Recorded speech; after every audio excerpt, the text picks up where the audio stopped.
우리 대림절 세 번째 주일입니다. 우리가 오늘 이 시간에 하나님을 예배하게 될 때에 이 땅에 태어나신 예수님을 기뻐하며 다시 오실 우리 주님을 소망하면서 마음과 뜻과 정성을 다하여서 하나님을 예배하는 오늘 이 시간이 되시기를 예수님의 이름으로 축원합니다.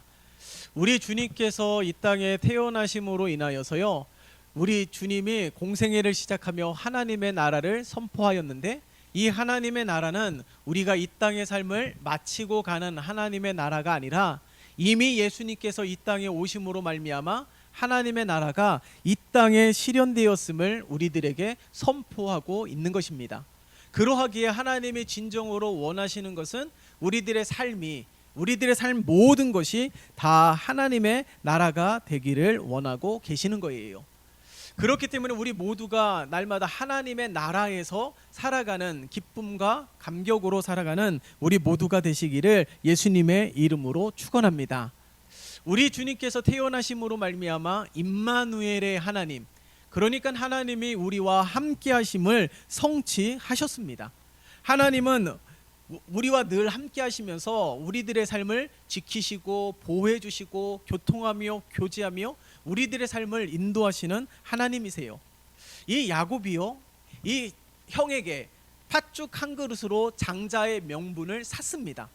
이 팥죽 한 그릇에 장자의 명분을 판 이 에서가 화가 나가지고 이 에서로부터 도망간 야곱이 이 베델이라는 들판에서 잠을 잘 때에 꿈에 하늘에 닿는 사닥다리를 통해서 천사가 오르락 내리락 하는 것을 보았고, 그리고 그 베델 들판에서 하나님의 음성을 들었습니다. 그때서야 야곱이 이렇게 고백해요. 들판에서도 야곱과 함께 하시는 하나님을 발견하면서 그동안 나와 함께 하신 하나님을 미처 발견하지 못했던 것을 고백하였던 야곱의 모습이 성경에 기록이 되어 있습니다. 여러분, 이 야곱처럼 우리 모두가 영적인 눈이 열려서 언제나 우리와 함께 하시는 하나님의 은혜를 날마다 체험하는 우리 모두가 되시기를 예수님의 이름으로 축원합니다. 근데 이 야곱처럼 이런 한상을 봐야지만이 하나님이 나와 함께 하시는다라는 사실을 깨닫고 발견하는 것이 아닙니다. 그런 체험이 없다 할지라도 우리는 주님을 바라볼 수 있는 믿음의 눈이 있어야 되는 거예요. 무엇을 통해서요? 우리가 꿈과 환상을 통해서 야곱이 경험하였던 꿈에 사닥다리가 오르락 내리락 하는 천사를 봐야지만이 알 수 있는 것입니까? 그것이 아니라 바로 말씀을 통해서 우리들에게 말씀하고 있는 것이에요. 우리가 지난주에도 함께 말씀을 나누지 않았습니까? 특별한 영적 체험은 누구나 경험할 수 있는 은혜는 아니지만 누구나 경험할 수 있는 은혜가 무엇입니까? 성경을 읽고 듣는 거예요. 야곱의 환상이 나의 환상이 되는 것은 말씀을 통하여 우리가 믿는 것이죠. 야곱과 함께 하신 하나님은 우리와도 함께 하신다라는 사실을 기억하며 믿음의 눈으로 바라볼 수 있는 우리 모두가 되어야 될 줄 믿습니다. 그러하기에 오늘 이 시간에도 하나님은 우리와 함께 하십니다.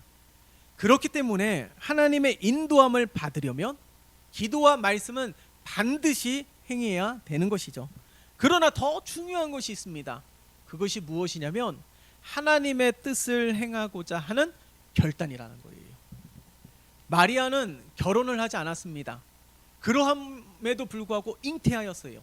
성령으로 잉태하였고, 당시의 문화적으로는 결혼하지도 아니하고 잉태하면은 돌로 쳐 죽임을 당하는 그런 일들이 있었습니다.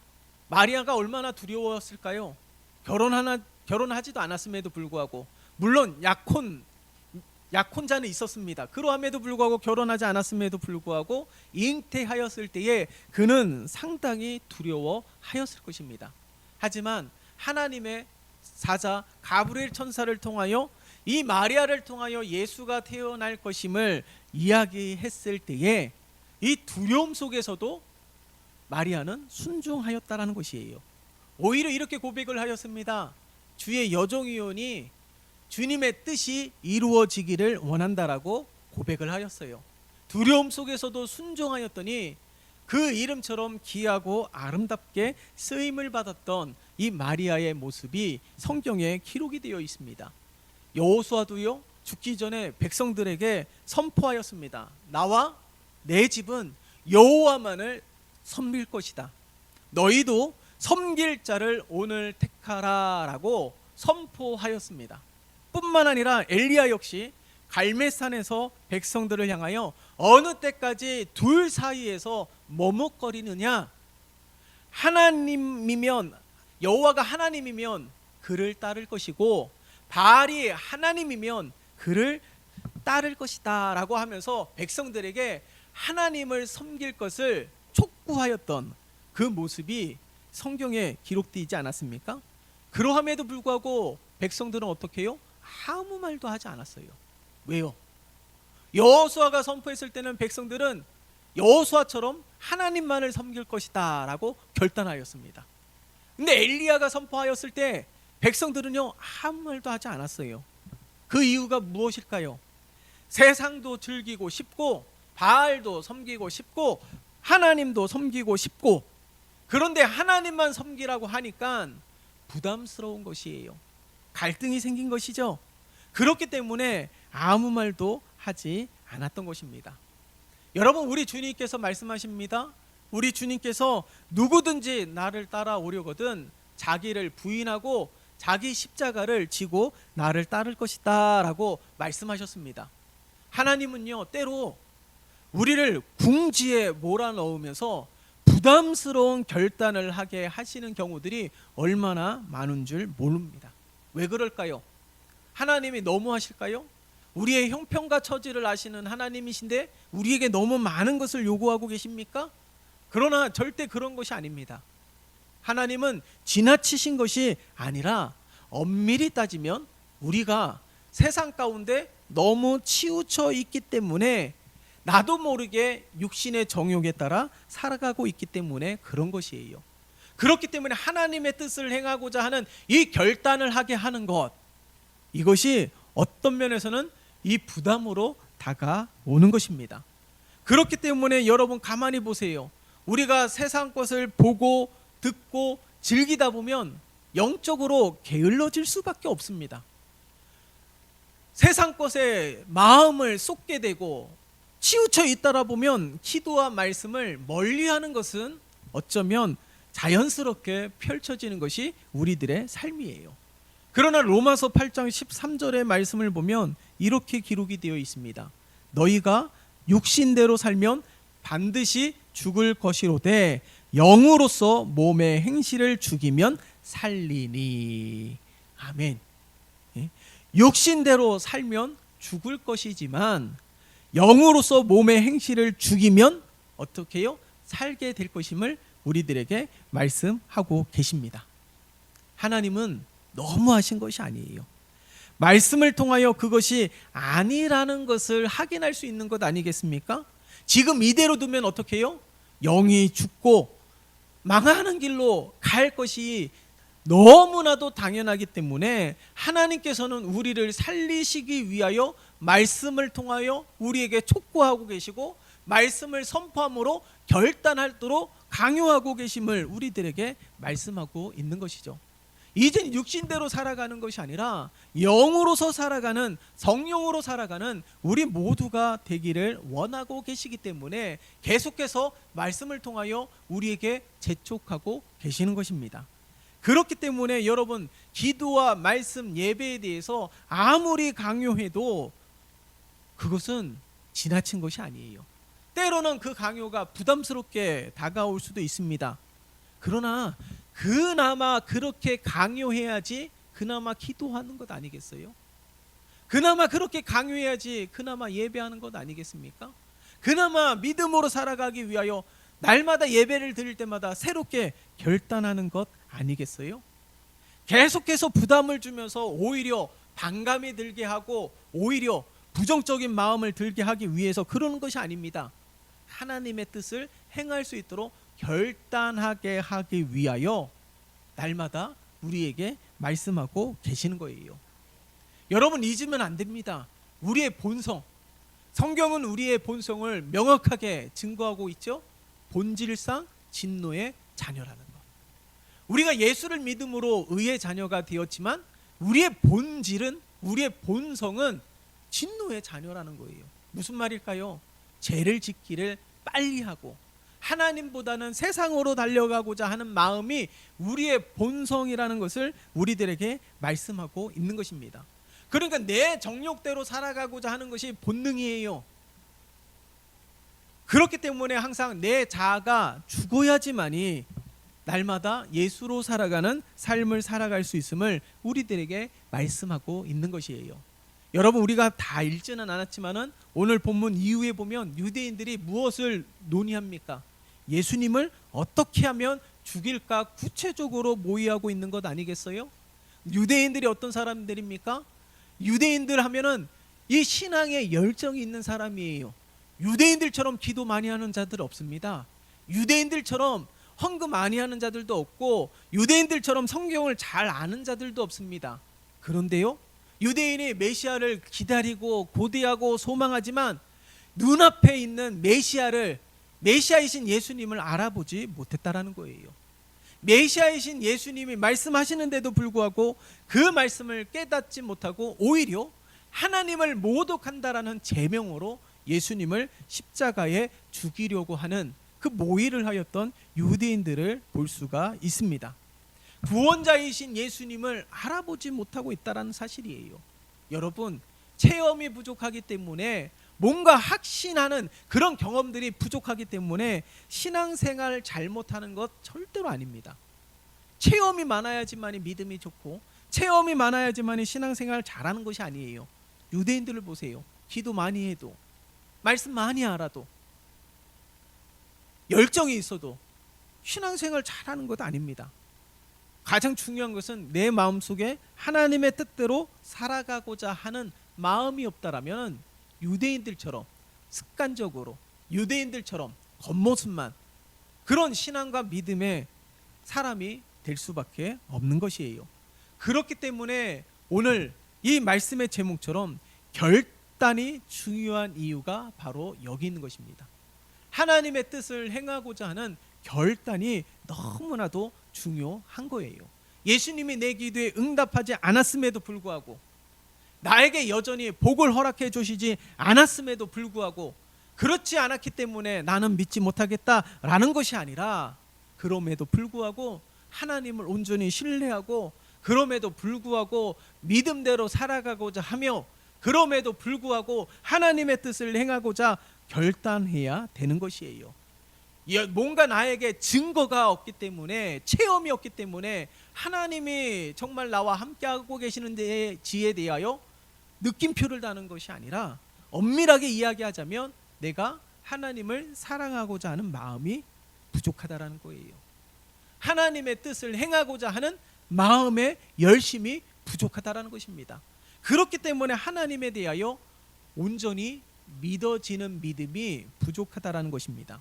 여전히 내 고집, 여전히 내 계획과 내 뜻대로 살아가고 싶어하는 마음이 강하기 때문에 하나님의 뜻을 행하고자 하는 이 촉구에 귀를 닫고 마음을 닫는 거예요. 유대인들처럼 예수님의 말씀이 선포됨에도 불구하고 깨닫지 못하고 있는 것 아니겠습니까? 그러나 성경은 하나님은 언제나 우리와 함께하고 계십니다. 어제도 오늘도 내일도 우리 주님께서는 영원히 우리와 함께 하십니다.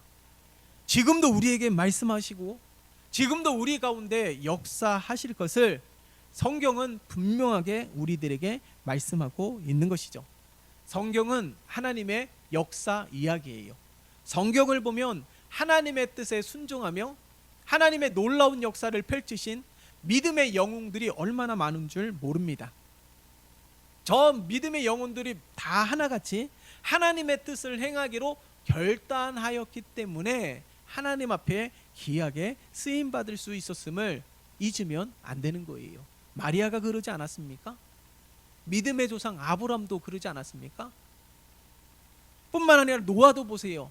비가 아직 내리지 않았음에도 불구하고 하나님의 말씀을 듣고 방주를 짓고 있습니다.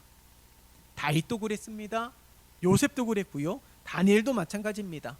우리가 성경에 나오는 수많은 믿음의 영웅들이 내 삶이 되고자 한다라면은 저들의 순종과 저들의 결단을 본받아야 되는 거예요. 결과적으로 저들이 무슨 은혜를 받았고 결과적으로 저들이 무슨 복을 받았는지에 대하여 결과에만 집중하면서 그러는 것이 아니라 그 결과가 이루어지기까지 저들이 어떻게 결단하였고 어떻게 순종하였는지에 대하여 우리는 주목해야 되는 거예요. 여러분, 이 믿음의 영웅들이 순종하기까지, 결단하기까지, 그 믿음으로 나아가기까지 얼마나 많은 어려움들이 있었습니까? 이 믿음의 영웅들을 보면 순탄하게 신앙생활을 했던 이들이 그렇게 많지가 않아요. 저마다 그 어려움 속에서도 여전히 하나님을 신뢰하고, 어려움 속에서도 여전히 하나님을 바라보고, 어려움 속에서도 여전히 하나님을 의지하며 교통하며 교제하기 위하여 힘썼을 때에, 하나님의 뜻을 행하고자 결단했을 때에 결국에는 하나님의 은혜와 복을 받게 되었다라는 사실을 잊으면 안 되는 겁니다. 여러분, 믿음의 영웅들처럼 우리가 그런 어려움에 처해 있다라고 생각해 보세요. 요셉처럼 버림을 받게 된다라면, 다니엘처럼 포로가 된다라면 어떻게 하겠습니까? 다윗처럼 도망자로 10년 동안 살아가게 된다라면 어떻게 해야 될까요? 그 어려운 상황들 가운데서 우리가 온전히 하나님을 신뢰할 수 있을까요? 에스더처럼 죽으면 죽으리라 라는 각오로 우리가 예수를 믿고자 하나님을 신뢰하고자 하는 마음이 없다라면 우리는 하나님의 역사를 체험할 수가 없습니다. 오늘날 마지막 때라고 이야기하고 있지 않습니까? 믿음대로 살아가기 위하여 힘쓰지만은 정말 믿음대로 살아가기 위하여 사는 그런 모습들이 힘듭니다. 쉽지가 않아요. 바로 이때에 우리는 에스더와 같은 믿음으로 결단해야 되는 것이죠. 오직 예수, 오직 믿음, 오직 성경, 이 종교개혁을 일으켰을 때에 이 믿음처럼 우리가 살아가야지만이 그나마 하나님을 신뢰하고 하나님을 의지하는 믿음으로 살아갈 수 있음을 잊으면 안 되는 거예요. 하나님은 절대로 우리를 곤란하게 하는 분이 아닙니다. 하나님은 절대로 우리에게 무리한 것을 요구하시는 분이 아닙니다. 더구나 하나님의 뜻을 꽁꽁 숨겨두시는 분도 아닙니다. 하나님은 우리에게 뜻을 발견할 수 있도록 날마다 보이시는 분이세요. 말씀을 통하여 계시하시잖아요. 말씀을 통하여 우리에게 말씀하고 계시지 않습니까? 하나님이 어떤 분이신지, 하나님의 마음이 어떤지, 우리를 향한 하나님의 뜻이 무엇인지를 말씀을 통하여 우리들에게 말씀하고 있다는 사실을 잊으면 안 되는 것입니다. 그러므로 힘들고 혼란스럽고 두려울지라도 주님이 인도하시는 길은 반드시 나타나게 됨을 믿으시기를 바랍니다. 하나님의 인도하심을 믿으시기를 바랍니다. 하나님은 실패를 통해서도 길을 만드시는 분이세요. 광야 같은 사막 가운데서도 길을 만드시며 길을 내시는 분이 하나님 아니겠습니까? 그러하게 실패를 통해서도 길을 만들고 어려운 상황 속에서도 그 어려운 상황을 통해서도 길을 이끄시는 분이 하나님이심을 우리는 잊으면 안 되는 것입니다. 여러분, 이 지금 우리나라가 혼란과 어려움 가운데 있듯이 우리들의 삶도 어려운 상황을 맞이할 수가 있습니다. 지금도 어려운 상황에 놓여 있을 수도 있고요. 그러함에도 불구하고 우리들은 계속해서 믿음으로 나아가야 되는 것이에요. 주님을 따라갔더니 고생하였고 순종하였더니 어려움이 생기더라. 그렇기 때문에 하나님을 신뢰할 수 없다 이렇게 생각하는 것이 아니라 하나님은 그 어려움의 가정, 그 어려움이라는 터널을 통해서도 그 길을 인도하시는 분이 하나님이시다는 사실을 우리는 잊으면 안 되는 것입니다. 다윗이 고백하잖아요. 사망의 음침한 골짜기로 다닐지라도 해를 두려워하지 않을 것은 주께서 나와 함께 하심을 고백하고 있는 것이죠. 그러니까 상황과 환경을 따라 판단하지 말고 주님의 뜻이라면 이 어려움조차도, 주님의 뜻이라면 이 골고다 언덕길조차도 오르겠다라는 그런 마음으로 결단이 있어야 되는 것입니다. 그렇게 주님께 맡기고 이끄심에 순종하며 살아가게 될 때에 하나님의 선하신 인도함을 받게 될 것이에요. 우리 주님이 말씀하시지 않습니까? 나는 길이요 진리요 생명이라고 말씀하고 있습니다. 그뿐만이 아니에요. 시편 84편 5절의 말씀을 보면 이렇게 기록이 되어 있습니다. 한번 찾아볼까요? 시편 84편 5절.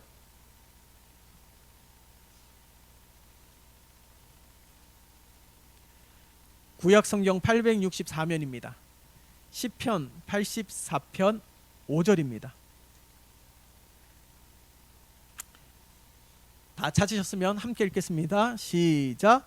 주께 힘을 얻고 그 마음에 시온의 대로가 있는 자는 복이 있나이다. 아멘. 주께 힘을 얻고 그 마음에 시온의 대로가 있는 자는 복이 있나이다. 여기에서 보세요. 시온의 대로가 무슨 길입니까? 사람의 길일까요? 아니에요. 여기에서 말하는 시온의 길은 주님의 길을 말하는 것이죠. 내 마음에 시온의 대로가 있고, 이 말은 주님의 길, 그러니까 내 계획이 아니에요. 주님의 계획과 주님의 뜻, 주님의 길을 말하고 있는 것입니다. 바로 이 내 마음에 시온의 대로가 있는 자는 복이 있다라는 것, 다시 말해서 주님을 말하고 있는 것이에요. 그러므로 주님만 바라보고 가면 빙빙 돌아가고 있는 듯 하지만, 주님을 바라보고 가는데도 불구하고 마치 벽을 만나는 것 같은 당황스러움이 있을 때도 있지만, 가장 좋은 길임을 우리는 잊으면 안 되는 것입니다. 그렇기 때문에 다윗이 고백했던 것이에요. 사망의 음침한 골짜기로 다닐지라도 해를 두려워하지 않을 것은 주께서 나와 함께 하심을 믿기 때문에 그런 것이에요. 그렇기 때문에 오늘 이 시간에 말씀을 통하여 다시 한번 결단하십시다. 한 해가 저물어가고 있는 이때에 다시 한번 결단하십시다. 내가 예수 잘 믿어보기로, 내가 더욱더 힘써보기로, 지금 어렵지만은 내가 더욱더 하나님을 사랑하는 그 마음이 자꾸 흔들리기 때문에, 오히려 하나님을 바라보고자 의지하는 믿음이 자꾸 흔들리기 때문에 하나님의 뜻을 행하고자 하는 열심이 식어져 가고 있는 것 아니겠어요? 그렇기 때문에 다시 한번 오늘 말씀을 통하여 결단하면서, 내가 그럼에도 불구하고 하나님을 신뢰하기로, 그럼에도 불구하고 예수를 바라보기로, 그럼에도 불구하고 하나님의 뜻에 순종하기로 결단한다라면 하나님의 세미한 음성이 귀에 들리게 됩니다. 하나님의 말씀이 우리 마음판에 새겨지게 되고, 예수가 나와 함께 하심을 날마다 경험하고 체험할 수 있는 복된 삶으로 이끌어 주실 것을 믿습니다. 이렇게 결단하셨으면 좋겠습니다. 이렇게 결단하며 한 해를 마무리하고, 이렇게 결단하며 새해를 힘차게 출발하면서 하나님의 넘치는 은혜와 복을 받는 복된 삶이 되시기를 예수님의 이름으로 축원합니다. 살아계신 하나님 아버지, 간절히 바라고 바랍니다. 우리 온 성도들, 성령 하나님께서 그 마음을 강권적으로 주장하여 주시어서 다시금 하나님의 말씀을 통하여 결단하게 도와 주시옵소서. 예수더처럼 죽으면 죽으리라는 그 각오로 오직 예수의 믿음으로 살아가게 도와 주시옵소서. 더욱 하나님 의지하게 도와주시고, 더욱 하나님 예배하게 도와주시고, 더욱 하나님 의지하며 기도하며 나아가게 될 때에 공경 속에서도, 어려움 속에서도, 앞이 보이지 않는 캄캄한 상황 속에서도 하나님의 뜻을 행하고자 하는 그런 마음과 결단으로 예수를 따라가는 우리 모두가 되게 도와주시옵소서. 그리하여 승리케 도와주시고, 그리하여 하나님의 넘치는 은혜와 복을 받는 우리 온 성도들이 되게 축복하여 주시옵소서. 예수 그리스도의 이름으로 기도드리옵나이다. 아멘.